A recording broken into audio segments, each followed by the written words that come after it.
जिनका सुनकर नाम अंग्रेज आज भी थर्रा जाते हैं, वही त्रिदेव आजकल ब्रह्मा विष्णु महेश कहते हैं।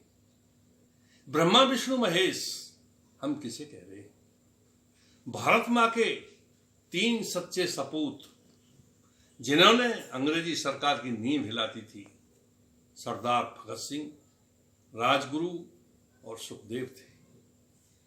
तीनों को एक साथ ही फांसी दी गई थी। तीनों का एक साथ खाना पीना, रहना सहना, और भारत माता की गोद में भी तीनों एक साथ ही समर्पित हुए। भगत सिंह का वर्णन हम पूर्व में कर चुके हैं। अब हम एक ऐसे अचूक निशानेबाज त्रिमूर्ति के महान क्रांतिवीर की जीवन गाथा का वर्णन करते हैं, जिन्होंने अंग्रेजी सरकार की नींव हिला दी थी। ऐसे महान क्रांतिकारी का नाम था राजगुरु उर्फ शिवराम हरी। राजगुरु का जन्म 9 अगस्त 1908 को पुणे महाराष्ट्र के एक ब्राह्मण परिवार में हुआ था। जब इनकी उम्र लगभग 14-15 वर्ष की थी तो परिवारजनों ने इन्हें शिक्षा ग्रहण करने के लिए बनारस भेज दिया। बनारस में कई महान क्रांतिकारी रहते थे। चंद्रशेखर आजाद, राम प्रसाद बिस्मिल जैसे महान क्रांतिकारी वहां रहते थे। यद्यपि उस संगठन में 26 महान क्रांतिकारी थे और 26 को उस समय देश ने आंकड़ा शुभ माना था। 26 को ही कई कार्य हुए थे। 26 जनवरी 1931 को गांधी इरविन समझौता, 26 जनवरी को कांग्रेस का बड़ा अधिवेशन और 26 तारीख को संगठन निर्माण भी कई हुए।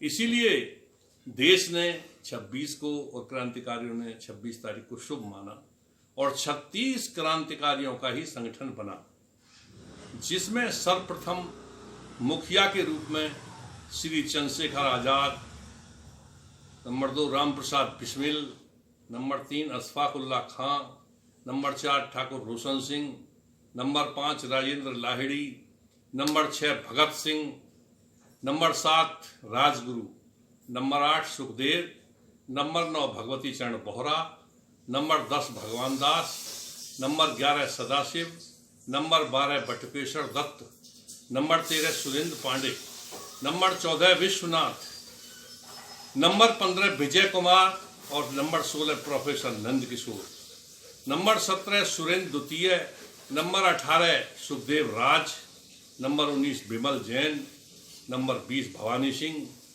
Number 21 Virendra Pandey, number 22 Ranvir Singh, number 23 Chhail Bihari, number 24 Jaidev Kapoor, number 25 Shiv Verma और नंबर 26 रुद्र दत्त।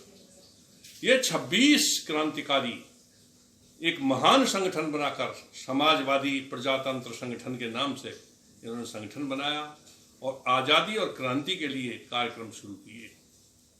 उसी दौरान महात्मा गांधी शांतिपूर्वक सत्याग्रह आंदोलन चला रहे थे और अंग्रेज सरकार लगातार भारतवासियों के दमन में लगी हुई थी, उनके शोषण में लगी हुई थी।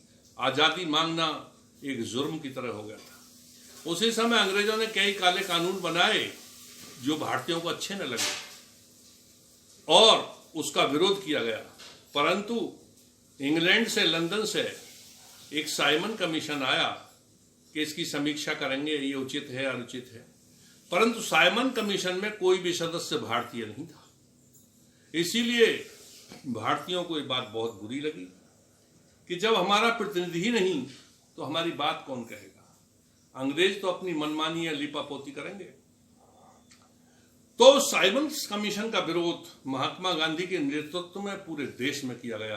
दिल्ली में महात्मा गांधी ने किया, लखनऊ में गोविंद वल्लभ पंत और नेहरू जी ने किया, लाहौर में लाला लाजपत राय जो पंजाब केसरी के नाम से विख्यात थे उन्होंने किया। लाला लाजपत राय भी महान क्रांतिकारी थे, परंतु जब लाला लाजपत राय साइमन कमीशन का विरोध लाहौर में कर रहे थे, उसी समय पुलिस कप्तान सैंडर्स ने लाठियों से उनका सर फोड़ दिया। परिणाम स्वरूप लाला लाजपत राय की मृत्यु हो गई। इसके बाद क्रांतिकारियों का खून खौल गया।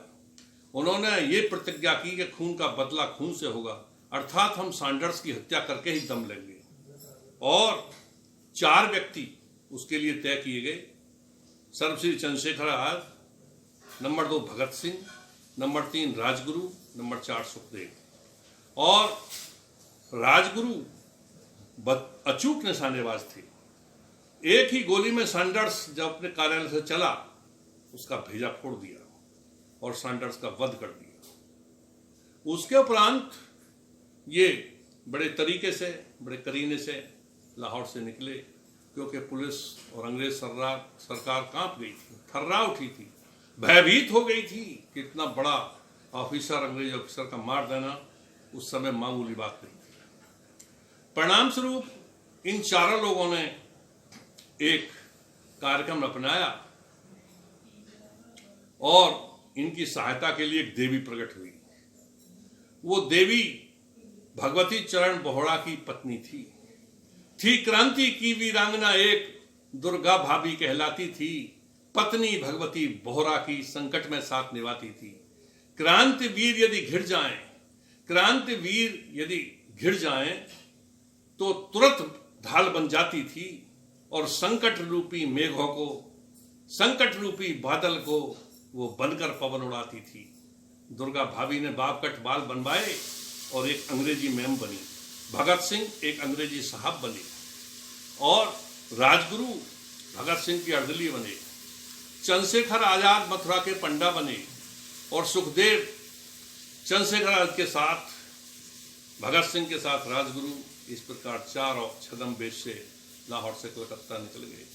कलकत्ता में इनका स्वागत भगवती चरण बोहरा ने किया और दुर्गा से कहा कि दुर्गा, तुम मेरी पत्नी आज वास्तव में बनी हो, क्योंकि तुमने मेरे भाइयों की जान बचाकर मुझ पर बहुत बड़ा परोपकार किया है। इस प्रकार से आजादी के कार्यक्रम चलते रहे और अंत में निर्णय लिया गया, भगत सिंह और सुखदेव के द्वारा निर्णय लिया गया कि असेंबली में बम फेंककर अंग्रेज सरकार को दहला दिया जाए।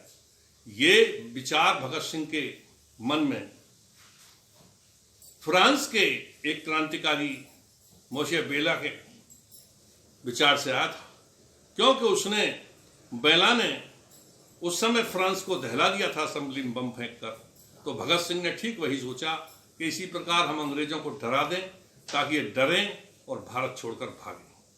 यद्यपि भगत सिंह का उद्देश्य हत्या करना नहीं था, राजगुरु साथ में थे। राजगुरु भगत सिंह, शेखर दाएं बाएं थे, बटुकेश्वर दत्त सामने थे और सुखदेव भी साथ थे।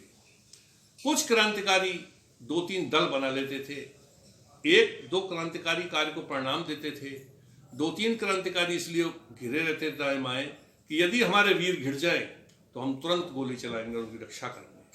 इस प्रकार राजगुरु ने और भगत सिंह ने बम फेंककर अंग्रेज सरकार हिला दी। परंतु बाद में भगत सिंह, राजगुरु और सुखदेव को मुकदमा चलाकर 23 मार्च 1931 को लाहौर जेल में फांसी दे दी गई। जेल में भी राजगुरु से जब पूछा गया कि आप यदि माफीनामा लिखें तो आपकी सजा कुछ कम हो सकती है, तो राजगुरु ने साफ जवाब दे दिया कि अपनी आजादी को हम हरगिज मिटा सकते नहीं, सर कटा सकते हैं लेकिन सर झुका सकते नहीं। और क्या कहा कि ये मेरे वतन की जो मिट्टी है इससे मेरी खुशबू आएगी और मेरा बलिदान होने पर नाम अमर होगा, माफी मांगने पर कायरों में मेरी गिनती होगी। इसलिए मुझे फांसी मंजूर है, झुकना मंजूर नहीं, क्योंकि देश पर मिटने वालों की नहीं कोई कामना होती है, जनहित में प्राण गंवाते हैं निस्वार्थ भावना होती है, स्वयं मिटें करें सबका भला कल्याण भावना होती है, यश मिलता सूर्य चंद्र के सम निर्वाण भावना।